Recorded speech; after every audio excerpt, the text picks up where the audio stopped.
Hey everybody, this is Chad with Brozarks Tree to Table. This is episode 1. We're talking about this right here. This is going to be our wood kiln. This is a post and beam timber frame construction. However, before I get started, I have to say shout outs to Sean.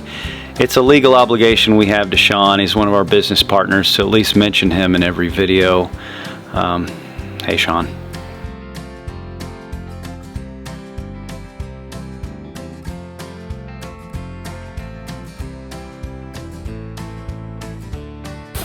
This first one is me kind of showing how we're cutting these tenons out for this build on here. Really super easy, especially, you know, you have it marked accordingly on the lumber. This is one of our first builds with it.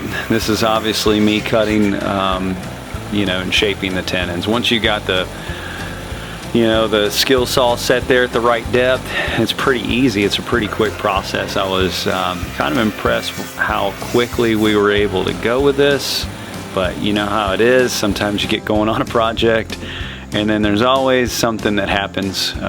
So this is Kyle going beast mode on these tenons, loading them up into the tractor before we take them to the site. But just like, you know, every other job site out there, something eventually goes wrong. As you can see here, it's just a downpour. We were trying to get ahead of the weather, and these also when it rains, it pours. Kyle had to do some much needed maintenance on the excavator to get that thing up and running right. We've been also clearing trails at the property for the upcoming deer season. Other hunters out there, you know exactly what I'm talking about. But it's up and running now. Excavation is really a part of our business model that we like to do. So again, if you're wondering why I'm struggling on this piece of lumber here, that's me, by the way. Yeah, it's wet, super heavy, weighs about 1,000 pounds. Don't fact check me. It was at least 1,000 pounds, I think, maybe 2,000. This piece of equipment right here makes things a lot easier on the job site if you're trying to build with this method. What we ended up doing here was taking a 5.5 inch long tenon that's 2x2 and putting a half lap joint. So that's what this piece of machine is doing. It's cutting that 2x2 mortise into this so we could pass the tenon through the half lap. But don't try this without this piece of machinery. It's amazing. And if you see that walnut behind me, hopefully you'll be able to see in future videos. This is what we're going to kiln dry and get that out to you local artisans and craftsmen and women out there. This is the mortise when it's done, and I'm going to take that over there to the job site.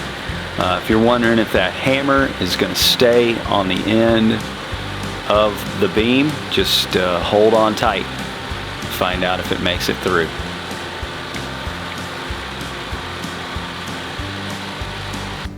Anyway, I was going to carry all these over by hand, but you know, again, guys in your 40s, guys in your 60s are probably like, yeah, okay, young man, you should have just carried that over there. But anyway, if you're in your 40s, you'll understand this stuff's heavy, so I'm going to use the tractor. What you're seeing here is Kyle and I very easily putting this beam up on the top of these tenons, making sure that mortise fits there snug, which it did actually, pretty good. Give it a whack there with the hammer and throw it ever so safely to Kyle so that he can put that end in.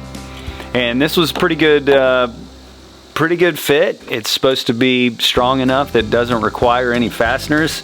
That's why I said this is kind of a post and beam slash timber frame slash wild idea, hopefully not midlife crisis that we're doing here. But again, this will be give us the opportunity to kiln dry our lumber. Not only can you charge more for it, but honestly, what woodworker out there wants to build anything with green or wet lumber and then have something warp, cut, crack, check? I feel like I'm ordering hash browns at Waffle House. Give me one of those timbers, but I want it checked, chipped, cracked, cupped, warped. Yeah, anyway, I'm rambling.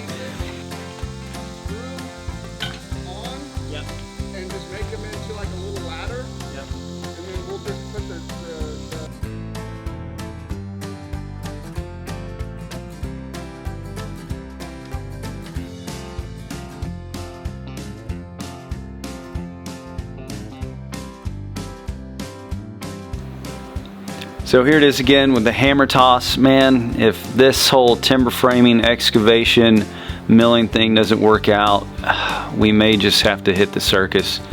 But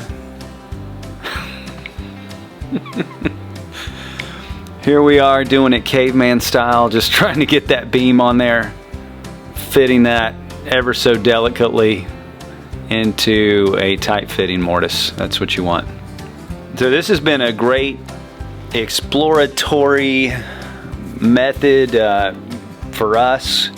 I knew that there could be a potential in this to build outside gazebos, pergolas, outdoor kitchen spaces, sheds, you know, in this case a wood kiln, maybe some cabins and stuff like that in the future.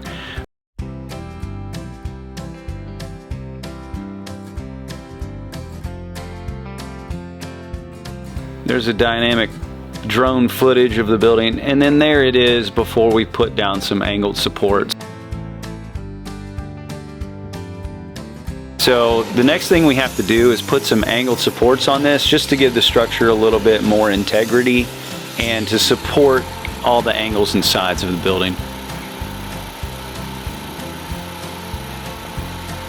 You'd be surprised how much timber it takes to build these structures. So, you know, having a mill, having a lumber source, if this is an idea of yours that you want to do, something that you want to get into, I encourage everyone to try it. It's pretty fun, but you need to know going into it, you need a lot of lumber to finish a build like this. And we'll need a lot more even when we finish the second part of this build, which is the floor, going up another level, adding the slope to be able to maximize the amount of sun that hits this thing, and then getting on the exterior and interior finish.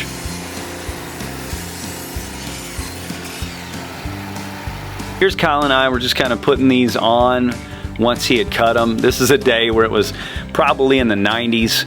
You know, you get August, September here in Missouri, you know, you might as well cover up your skin any chance you get, so it's not beating on you all day, and drink plenty of water. Anyone that's ever served the military knows that water and Motrin will get you through most things. So what you're looking at here, we did build the bottom of the structure on concrete. We used some brackets to help stabilize things. We used half lap joints and pass-throughs in some locations to be able to support the kind of weight that we're going to have on this structure. In follow-on episodes, we're going to support the bottom of this thing so that when we set a pallet on there with slabbed out logs, it's going to support the weight and we'll be able to dry it accordingly. Like, subscribe, share, comment, even if they're good or bad, whatever, turn those notifications on for future videos.